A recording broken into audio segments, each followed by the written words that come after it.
I fired my sales team, then marketing, then PR, even my social media creators. Some people laughed.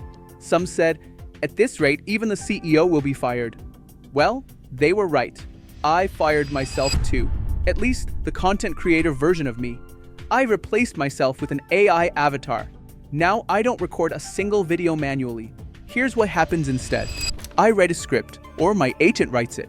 My avatar turns it into a video. AI sends me an update via Gmail. It logs the video link into my CRM. My editor is notified, edits it with my style guide. Final video goes to Drive. From there, straight to LinkedIn.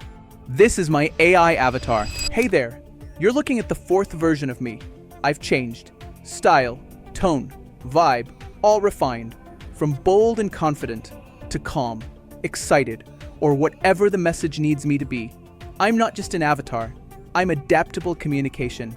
And this is just the beginning. Let me know what you think, and if you'd like one for yourself. Meanwhile, I get to focus on what I do best, building advanced AI agents and the platform I've been dreaming about for months. I didn't just automate content. I automated a role I used to do myself every single day. This isn't about replacing people. It's about replacing processes that slow you down so you can scale your ideas with speed and focus. Comment Automate Me if you want a behind-the-scenes look or what one built for you.